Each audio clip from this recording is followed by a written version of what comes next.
코로나19가 종식될 때까지 일상을 지키는 최선의 백신은 거리 두기임을 명심해야 하겠습니다.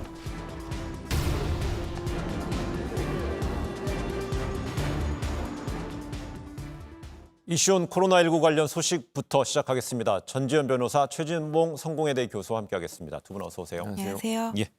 오늘 코로나19 신규 확진자 수는 39명입니다. 지역 발생자 34명 가운데 31명이 수도권에서 나왔죠. 이 최근 2주간 이 집단 발병의 96%가 수도권에서 나왔다, 이런 통계가 있네요. 네, 지금 하루 새 확진자 수가 39명인데 그중에서 해외에서 유입된 5명을 빼고 국내 발병 34명 중 31명이 수도권에서 발생을 했고요. 그다음에 아까 말씀하셨던 2주간의 그런 발생 현황을 보더라도 90% 이상이 수도권에서 나왔습니다. 그러니까 지금 최근 발생하는 코로나 확진자들의 어떤 현황을 보면은 특징이 소규모 집단 발병이라는 것과 수도권에서 주로 발생을 한다는 건데, 구체적으로 살펴봐도 최근에 인천 경기 지역 수도권 개척교회와 관련한 환자가 누적 확진자가 66명이었고 그 지역의 목회자 모임 관련 확진자도 18명이었고 개신교 캠퍼스 선교단체와 관련한 자가격리 중이던 전도사 1명이 추가돼서 여기와 관련해서도 총 11명이 확진 판정을 받았고요. 그 외에도 왜 소규모 집단 발병이라 그러면 최근에 뭐 교회라든지 콜센터 이런 데가 많았는데 KB생명보험 전화 영업 중에서도 최근까지 총 12명의 확진자가 나왔고, 건강용품 판매업체 조금 이따가 이제 말씀을 하실 텐데 이것과 관련한 확진자도 10명입니다. 그러니까 소규모 집단 발병이고 수도권 중심이라고 하니까는 더 이렇게 폭증할 가능성이 계속 이렇게 잠재되어 있는 상황인 거죠. 네, 그렇습니다. 이태원에서 시작된 수도권 집단 감염이 쿠팡 물류센터와 또 인천 개척교회에 이어서 또 다른 집단 감염지로 좀 번지는 모양새인데요. 최진병 교수님, 관악구에 위치해 있죠. 건강용품 방문 판매업체 리치웨이. 예, 맞습니다. 이 확진자 계속 나오네요. 예, 문제가 되는 게 뭐냐면 리치웨이 같은 경우는 업무를 이렇게 방문 판매를 하거나 아니면 어르신들을 모아놓고 거기서 같이 상품에 대한 설명을 하거든요. 또 하나 어르신들이 만약에 지인을 데리고 오면 거기에 선물도 주면서 적극적으로 그걸 홍보를 합니다.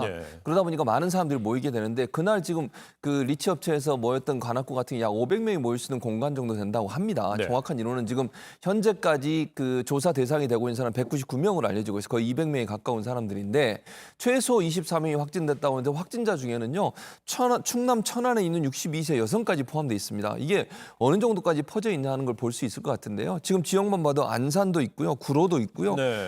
수도권 전 지역에 걸쳐서 많은 사람들이 지금 이 모임 관련해서 참석한 것으로 알려지고 있어서 문제가 되고 있고, 여기서 이제 처음 확진자로 나온 분이 이제 구로구에 거주한 70세 남성으로 알려지고 있는데 이분과 함께 참석해서 검진을 받으러 가고 또 몸이 좀 상태가 안 좋아서 병원 내과 그러죠. 내과에 갔는데 거기서 만난 2명의 간호사들도 지금 격리 상태에 있는 상황입니다. 이렇게 뭐 고위험군이라고 하시는 노인분들이 많이 모이게 되는 것도 문제지만 여기에서 보면 주로 어떤 일을 하냐면요, 판매 목적으로 하지만 이제 어르신들이 모여 있기 때문에 재미라고 레크레이션을 하기 위해서 노래도 부르고요. 또 실제로 이 옆에 근접해서 있던 분들의 증언을 들어보면 의자 끄는 소리, 노래방 기기가 운영되는 소리, 이런 소리를 들렸다고 하는 걸 보면 노래도 부르고 게임도 하고 이러면서 비말이 튀고 접촉했을 가능성이 높아지고 있어서 앞으로 이곳을 중심으로 해서 더 많은 어떤 감염의 우려가 확산될 수 있는 우려점이 있다는 점도 문제고, 또 하나는 관악구만 지금 문제가 되면 이렇게 방문 판매 형식으로 모이는 곳들이 여기뿐만 아니라 전국에 다 흩어져 있습니다.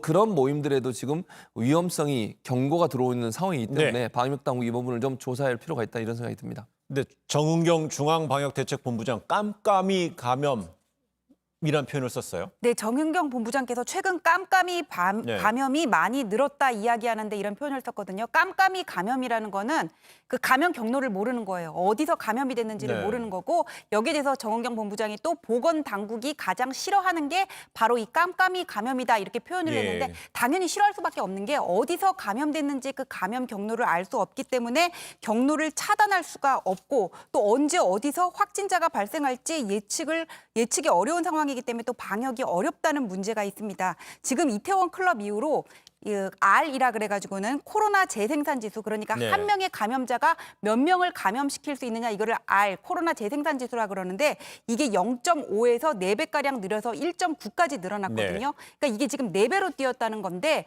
이렇게 조용한 전파가 일어나는 상황에서 깜깜이 감염이 늘고 있다는 거는 생활 속 거리 두기에도 불구하고 아직도 곳곳에 쥐레밭이 널려 있다. 지금 이렇게 볼 수 있으니까 방역 당국에서 싫어할 수밖에 없는 거고 예. 정은경 본부장께서도 이런 감염으로 인해 취약계층에 있는 의료기관 또는 요양원 같은 곳으로 전파돼 인명피해로 이어질 가능성이 있다. 지금 그렇게 말씀을 네. 하셨습니다.